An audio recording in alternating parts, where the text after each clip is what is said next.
Headquarter में बुलाया गया था और मसला तो यही था कि एक्साइज पॉलिसी में सो कॉल्ड जो घोटाला हुआ है सो कॉल्ड उसके बारे में पूछताछ होनी है, जिसके बारे में बीजेपी बार बार कहती है 10,000 करोड़ का घोटाला हुआ, दिल्ली में 10,000 करोड़ का एक्साइज घोटाला हुआ।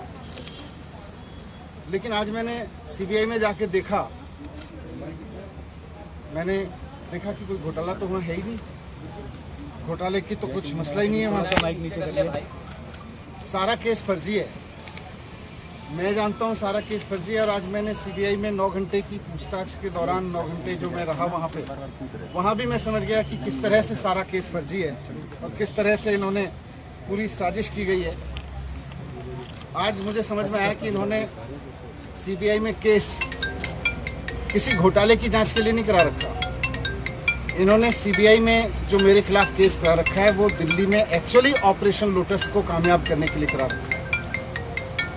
ये बात पहले भी मुझे बाहर से समझ में आ रही थी, लेकिन आज अंदर जाके सीबीआई के हेडक्वार्टर में 9 घंटे तक मेरे को और समझ में आई कि किस तरह से भारतीय जनता पार्टी सीबीआई जैसी एजेंसीज को अनकॉन्स्टिट्यूशनल तरीके से, असंवैधानिक तरीके से, गलत तरीके से दबाव बनाने के लिए यूज कर रही है।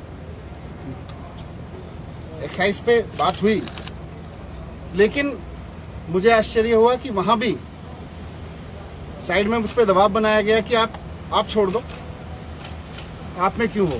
मैंने कहा क्यों? बोले ये केस आपके ऊपर ऐसे ही चलते रहेंगे, नहीं तो। मैंने कहा इस केस में तो है नहीं, ये तो खत्म हो जाएंगे। तो मुझे कहा गया कि साइड में कि सत्येंद्र जैन के पास कौन से केस हैं, सत्येंद्र जैन के ऊपर कौन से सच्चे केस हैं, वो भी चल रहे हैं। 6 महीने वो जेल रह सकते हैं तो 6 महीने आप भी रह सकते हो। तो मैंने कहा बीजेपी तो बहुत गंदी पार्टी है, मैं उसके लिए आप थोड़ी छोड़ सकता हूँ। तो मुझे कहा गया कि नहीं देखो ये केस तो ऐसे ही चलते रहेंगे, दूसरा फायदा आपको लोग मुख्यमंत्री भी बनाएंगे फिर। तो मैंने कहा ये मुख्यमंत्री बनने के लिए थोड़ी आया हूँ, मैं तो शिक्षा के लिए आया हूँ। राजनीति में हम आना नहीं चाह रहे थे, हम तो शिक्षा के लिए आए हैं, ईमानदारी से काम करने के लिए आए हैं। फिर मैंने साफ साफ बोल दिया कि भैया मुझको तो खुशी मिलती है जब दिल्ली के रिक्शे वाले का बच्चा इंजीनियर बनता है, तो उसमें जो खुशी मिलती है मुझे सीएम बन के खुशी नहीं मिलती, सीएम बनने के बारे में सोच के खुशी नहीं मिलती। एक दिल्ली की मेड की बच्ची जब डॉक्टर बनती है तो मुझे खुशी मिलती है। मेरा जीवन शिक्षा को समर्पित है, मैं इस तरह के ऑपरेशन लोटस के किसी दबाव में नहीं आने वाला। इनको जो करना है करें, पूरा केस फर्जी है, कहीं दूर से दूर तक कोई सच्चाई नहीं है उसमें, कोई 1 करोड़ का 1 रुपए का कहीं कोई घोटाला नहीं हुआ।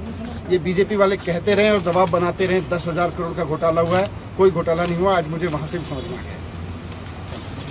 सर किसने दिया? सर ऑफर किसने दिया? माइक्स ले लो। आज तक चलो बहुत बढ़िया। माइक ऊपर से। हाँ, ये किस-किस के? कार फंसेगा सबका।